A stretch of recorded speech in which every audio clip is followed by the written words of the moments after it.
Livro dos Reis, capítulo 4. Segundo livro dos Reis, capítulo 4, começando pelo primeiro versículo, que diz assim: certa mulher, das mulheres dos discípulos dos profetas, clamou a Eliseu dizendo: meu marido, teu servo, morreu, e tu sabes que ele temia ao Senhor. É chegado o credor para levar meus 2 filhos para lhe serem escravos.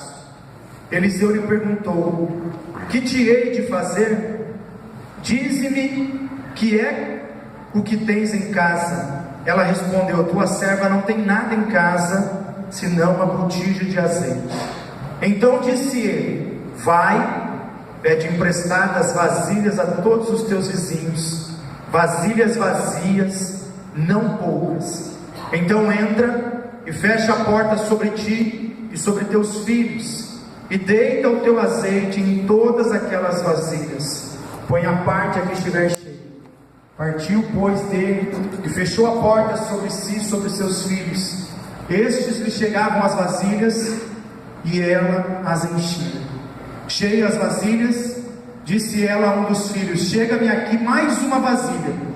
Mas ele respondeu: não há mais vasilhas nenhuma. E o azeite parou.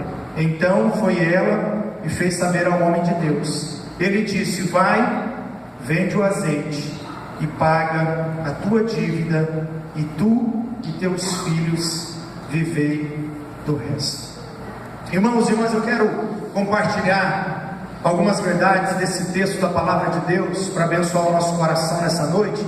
O capítulo 4 aqui do segundo livro dos Reis, ele vai falar de 4 milagres que Eliseu realiza, que Deus usa a vida do profeta Eliseu para mudar alguma situação difícil.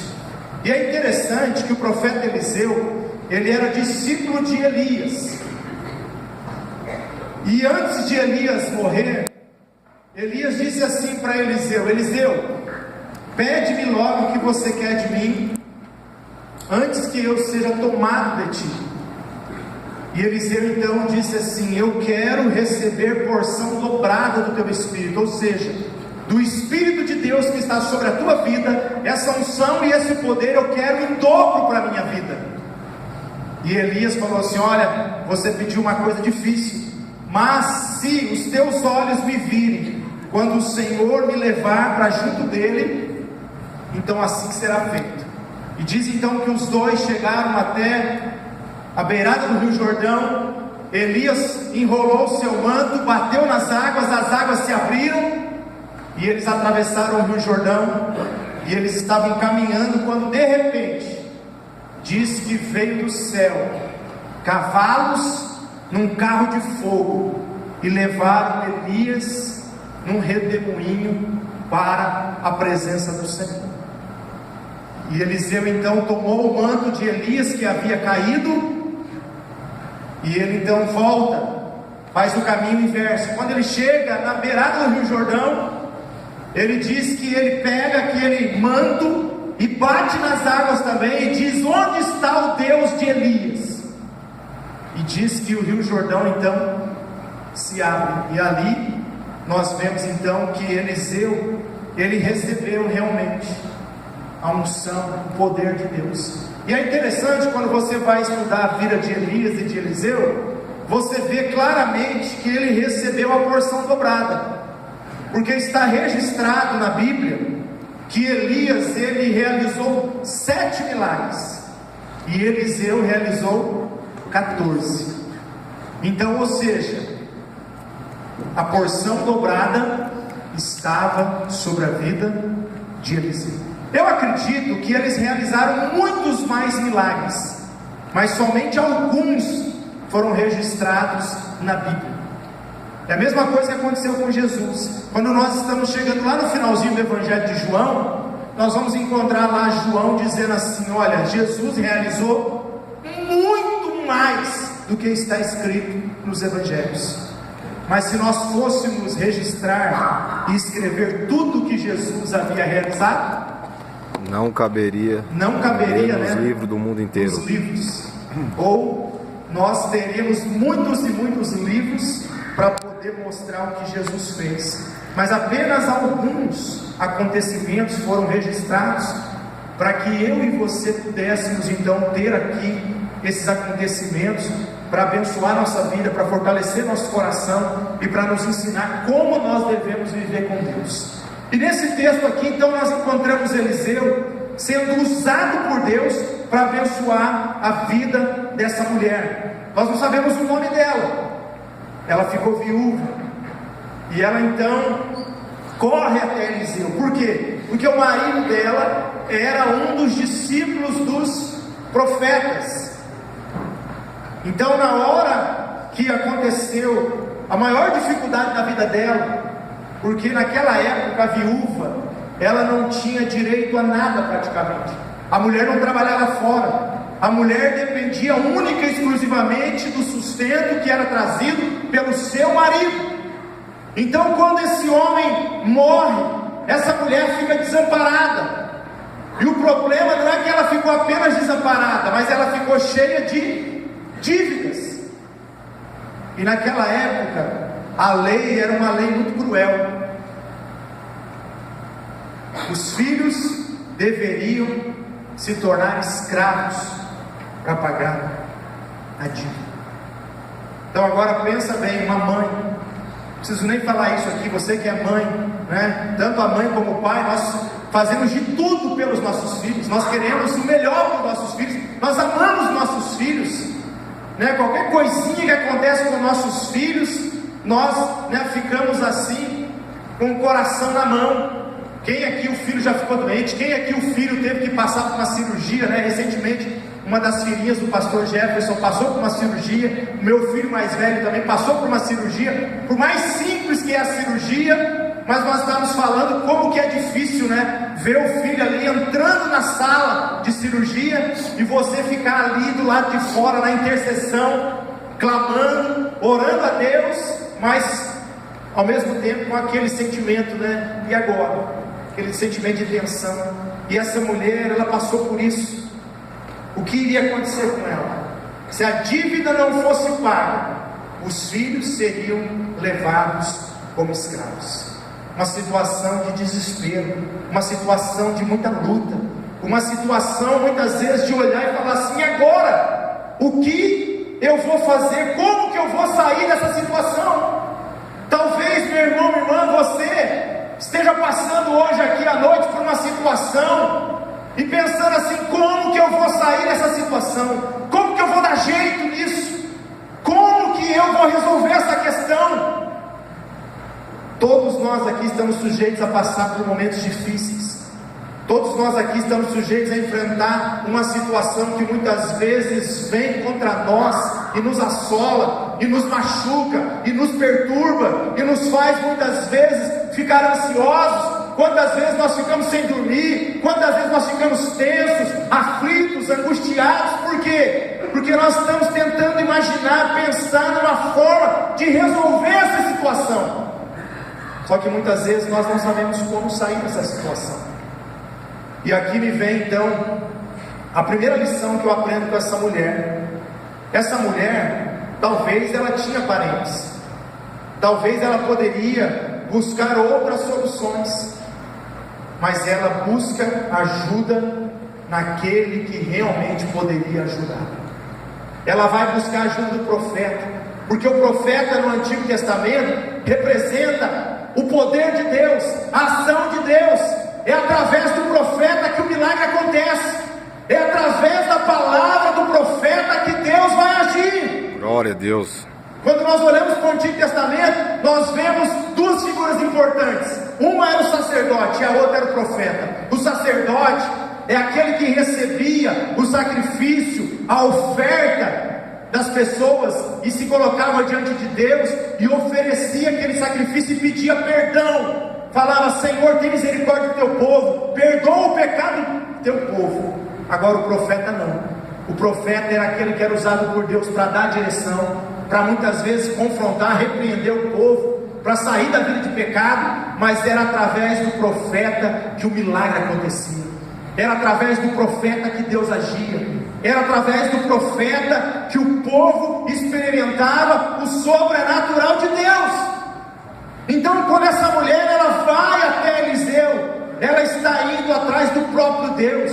Ela não está buscando uma solução humana. Ela não está, na verdade, buscando ajuda num lugar onde ela não vai encontrar. Pelo contrário, ela está indo buscar ajuda em Deus, naquele que tem todo o poder, aquele que pode ajudar, aquele que pode abrir os céus, aquele que pode enviar ajuda, aquele que pode fazer algo sobrenatural para livrar essa mulher dessa situação tão difícil.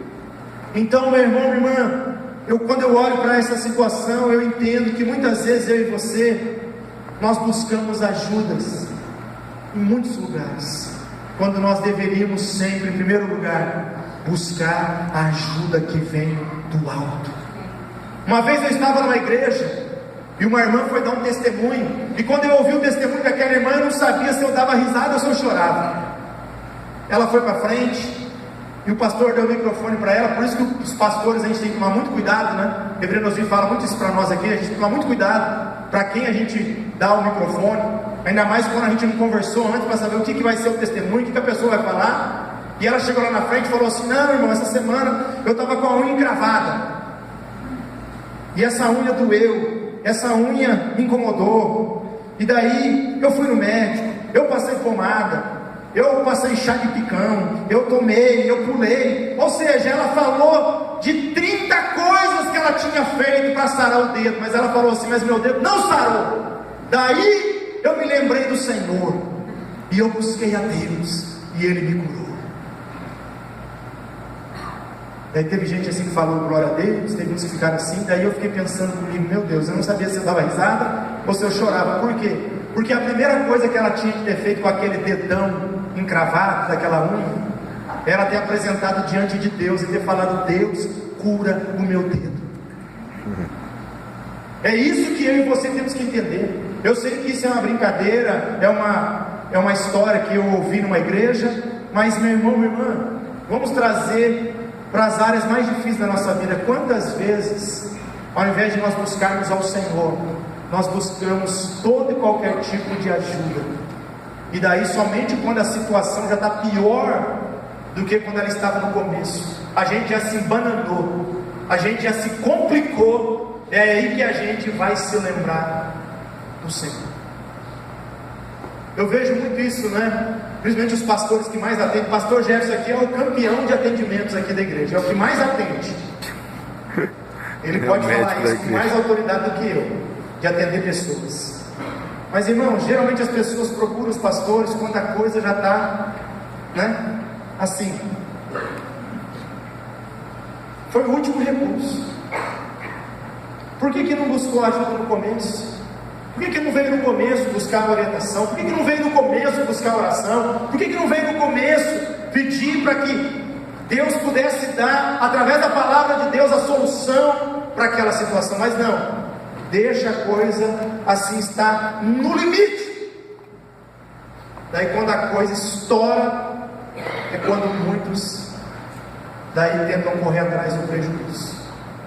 E quando a gente fala de dívida, principalmente, quantas vezes eu e você, nós buscamos ajuda no banco, nós buscamos ajuda no parente, no amigo, e tem gente que até no agiota vai buscar ajuda, mesmo conhecendo a palavra de Deus, mesmo sendo crente, mesmo sabendo que não deveria buscar esse tipo de ajuda, porque tem certas ajudas que só vão enrolar ainda mais a sua vida e a minha também. Então nós temos que aprender que sempre nós temos que levar tudo a Deus através da oração. Em primeiro lugar, eu busco o Senhor, eu apresento diante dele. É como Davi, tem um salmo que Davi fala assim: Senhor, de manhã eu apresento a minha oração e fico esperando. Esperando o quê? Esperando que a resposta venha do alto, que a solução venha do trono, que o Senhor possa agir. Porque a minha solução vem do Senhor, o meu socorro vem do Senhor. Davi declara isso quantas e quantas vezes nos Salmos. Ele declara: Senhor, é do Senhor que vem, é do Senhor que vem a solução, é do Senhor que vem a vitória. Não é dos carros, não é dos homens, não são dos exércitos, não é nada humano, a solução é sobrenatural, a solução é divina. Então, meu irmão, minha irmã, eu e você nessa noite temos que aprender isso. A solução para a nossa vida, ela vem do alto, ela vem do trono de Deus, ela é divina, amém. Ela é sobrenatural, ela não é humana. Deus pode até levantar pessoas, Deus vai usar sim pessoas, mas vem dele. É Ele que glória a Deus. É Ele que vai operar um milagre na minha vida e na sua vida. Foi isso que essa mulher fez. Ela vai no profeta e fala: olha, eu tenho esse problema, meus filhos serão levados de mim, o que será da minha vida? Já perdi meu marido, e você sabe que ele servia, ele temia o Senhor, então faz algo por mim. Só que o profeta, ele faz algo aqui interessante, porque muitas vezes, quando nós buscamos a solução, talvez essa mulher ficou pensando, como que viria a solução? Será que o profeta ia fazer uma oração daquela pentecostal de fogo, né, daquela oração que grita, que clama alto, levantar a mão nos céus, e abrir os céus e começar a cair moeda de ouro, ou acontecer algo assim realmente espetacular? Porque nós ficamos muitas vezes esperando que aconteça algo dessa maneira na nossa vida. Mas Eliseu perguntou assim: o que eu posso fazer por você? O que você tem na sua casa? Ela falou assim: olha, eu não tenho nada lá na minha casa, só tenho uma botija de azeite. Ou seja, eu só tenho um tiquinho de azeite na minha casa. Irmãos, preste atenção. Aquilo que para nós parece insignificante, para o Senhor não é. Aquilo que é pouco para mim e para você, para Deus, Ele pode transformar em muito. Aquilo que a gente não dá valor muitas vezes, Deus vai usar para a glória dele. Amém. Irmãos, a começar de mim e de você, quem éramos nós? Ninguém. Nós éramos pessoas sem valor nenhum. Mas o Senhor nos amou. E a Bíblia diz, lá em 1 Coríntios, no capítulo 1, que Deus ele escolheu as coisas que não eram nada, para envergonhar aquelas que se acham alguma coisa. Deus escolheu as coisas loucas, Deus escolheu as coisas pequenas, as desprezadas, para envergonhar aqueles que se acham alguma coisa. Irmãos, quando nós olhamos para a Bíblia, nós vamos ver que Deus escolheu muitos homens e mulheres também que se achavam nada. Um homem era gago, um era o mais pobre da sua família, um tinha um problema com mentira, um era escravo, um estava preso. E Jesus, quando ele escolheu os seus discípulos, tirando Mateus ali, que era, trabalhava meio que talvez, não sei, na receita estadual ou federal da época lá da Palestina, e ainda roubava os seus conterrâneos. Os discípulos eram todos homens rudes, homens que não tinham estudo, homens que, se hoje fôssemos fazer assim, uma seleção para trabalhar numa empresa, dificilmente a gente ia escolher esses homens. Eles não tinham capacidade nenhuma, não tinham cursos, não tinham certificado de nada. Então, quando Eliseu fala assim: olha, é isso aí que Deus vai usar, essa botija pequenininha. E é interessante que não foi a primeira mulher que Deus usou uma botija de azeite, porque quando nós lemos lá no primeiro livro dos Reis, no capítulo 17, Elias, ele já tinha também sido usado por Deus para abençoar uma viúva através de um pouquinho de azeite e um pouquinho de farinha. A viúva de Sarepta, quando ele vai para lá, e aquela mulher está recolhendo alguns gravetinhos lá, e ele fala assim: olha, faz um bolo para eu comer. Ela fala: mas como que eu vou fazer um bolo para você comer? Eu e meu filho, nós vamos fazer um pãozinho lá, comer e esperar a morte. Ele falou assim: não pode fazer, porque não vai faltar farinha e nem azeite. E diz que ela fez isso, e durante todos os dias que teve fome, não faltou farinha, não faltou azeite. Glória a Deus. Daquele pouco, daquele nada, é que Deus fez grande milagre acontecer. Então Eliseu diz no versículo 3, que ele falou assim para aquela mulher: vai, pede emprestadas vasilhas a todos os teus vizinhos, vasilhas vazias e não poucas, e depois você vai entrar na casa e vai começar a derramar o azeite em todas aquelas vasilhas.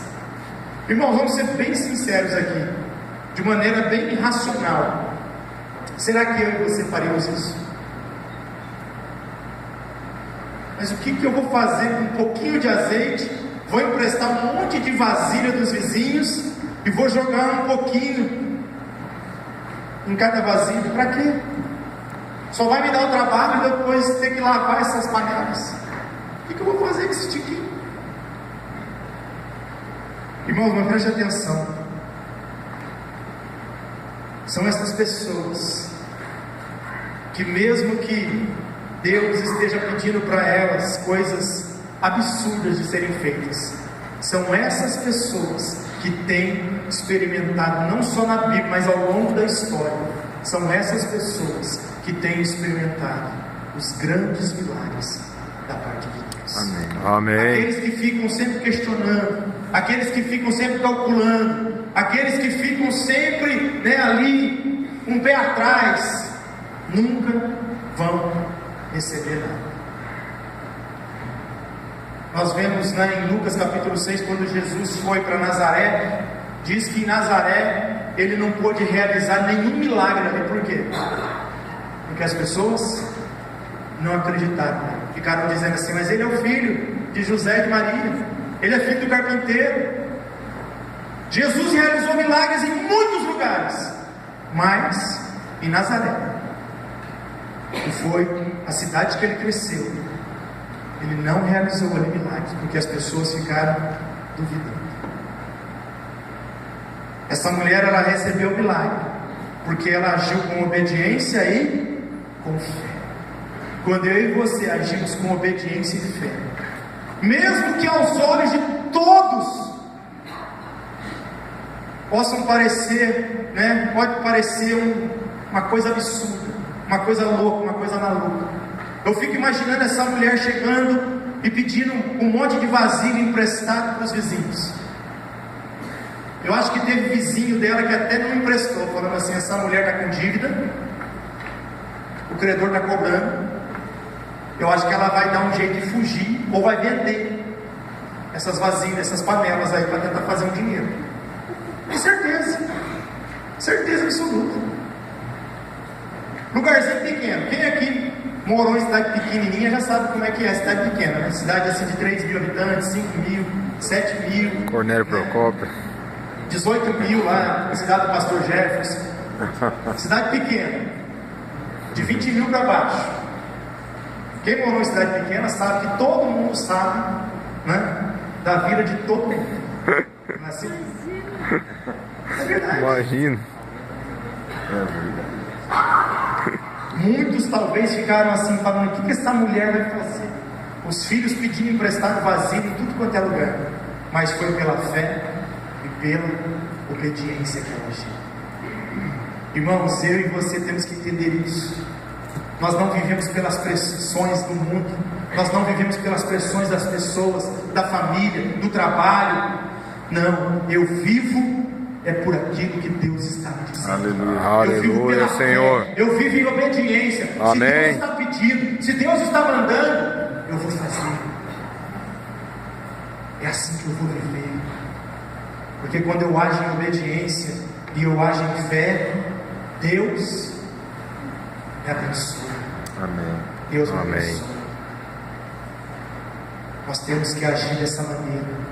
Nós temos que agir em fé e obediência.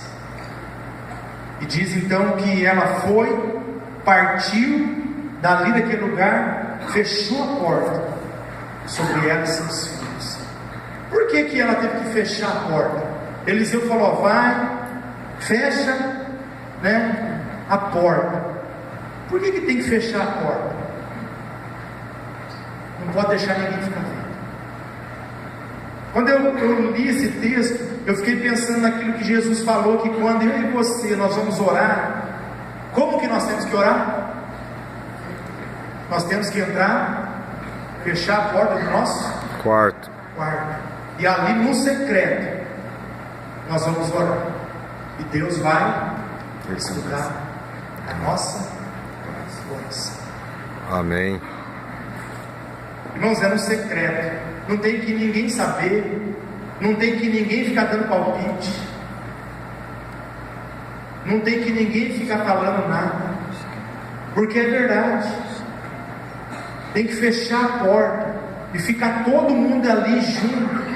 Aqueles que creem no milagre, aqueles que creem que Deus vai agir, aqueles que creem que Deus vai operar o sobrenatural. Não adianta ficar todo mundo dando palpite, gente criticando, gente falando, vocês são loucos, para que esse monte de vazio? Para que essa atitude? Para que você fazer isso? Para que você ir na igreja? Para que você ir hoje terça-feira? Para que você fazer campanha? Para que você ir na célula? Talvez no testemunho que nós ouvimos hoje aqui, talvez a Paula, que é a esposa do Frank, talvez quantas vezes ela ouviu falando assim: para que você vai na célula? Para que você faz campanha para esse homem? Ah, esse homem, a vida dele. Mas ela perseverou, ela buscou a Deus, e Deus fez um milagre na vida do Frank. Deus libertou esse homem, transformou o coração dele. Glória a Deus. Então, meu irmão, minha irmã, é fechar a porta para que o diabo e as pessoas não venham gerar incredulidade, colocar dúvida no coração. Porque você imagina se a porta fica aberta, as janelas ficam abertas, talvez os vizinhos, as pessoas ficariam ali dando palpite, ficariam assim: vamos ver o que vai acontecer, o que essa mulher vai fazer, o que essa molecada vai fazer. Porque, como eu falei aqui, todo mundo, né, fala, todo mundo, tem gente que não pode ver você fazendo nada diferente, que já quer saber o que esse cara está fazendo diferente. Nossa, ela está mais bonita. Nossa, ela emagreceu. Assim, quando a mulher começa a emagrecer, já tudo. Nossa, o que você está fazendo? Ah, você fez uma bariátrica, só pode. Você emagreceu demais, fala a verdade. Por isso que você sumiu um tempo. Tem gente que gosta, né, de ficar futricando e falando da vida de todo mundo. É por isso que eles fecharam a porta. E diz o versículo 6: que ela encheu todas as vasilhas. E daí ela falou assim: traz aqui mais uma vasilha. Mas o filho falou assim: não tem mais vasilha nenhuma, todas elas estão cheias. Todas elas estão cheias. O azeite parou quando não havia mais vasilha vazia. Irmão, sabe o que significa isso? Pelo menos na minha vida é o seguinte: quando eu me esvazio, quando eu tiro da minha vida, sabe, tudo aquilo que não presta, tudo aquilo que atrapalha, tudo aquilo que está tomando o lugar de Deus, quando eu estou disponível, quando eu estou vazio, quando eu me coloco nas mãos de Deus, Deus, Ele pode me encher até transbordar. Aleluia. Esse azeite aqui significa a presença do Espírito Santo. O azeite, o óleo na Bíblia, significa a presença de Deus. Deus, Ele quer agir na sua vida dessa maneira. Ele quer fazer algo poderoso que vai transbordar. Amém. Não é uma bênção pequena, não. É algo grande, é algo poderoso, é algo que vai transbordar, que vai além. Mas para isso, nós temos que estar disponíveis. Nós temos que estar disponíveis. A gente tem que se esvaziar, porque Deus só vai poder encher aquele que é humilde, aquele que se abre, aquele que tira, né, tudo que está dentro que não presta, para que Ele possa encher, para que Ele possa completar, para que Ele possa transformar. E quando terminou, ela correu e fez saber ao homem, falou assim: o milagre aconteceu, o que eu faço? Ele disse assim: olha, vai. Olha só, irmãos, o que Deus fez. Ela pediu só para pagar a dívida. O problema dela era só pagar a dívida. Mas o que Deus fez? Ela só pagou a dívida. Ele falou assim: ó, vai, vende o azeite, paga a tua dívida, e tu e teus filhos vivei isso. Porque o azeite era muito precioso. não O é. azeite, ele era usado para fazer perfume, o azeite era usado para iluminar as casas, as ruas. O azeite era muito valioso naquela época.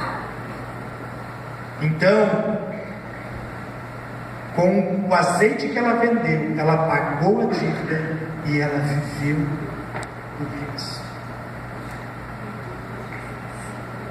Deus não pagou só a dívida. Deus fez muito mais. Deus deu para ela o sustento necessário para ela viver e sustentar os seus 2 filhos. Meu irmão, irmã, é isso que Deus quer fazer na minha e na sua vida. Amém. Deus não quer só pagar a nossa dívida, não.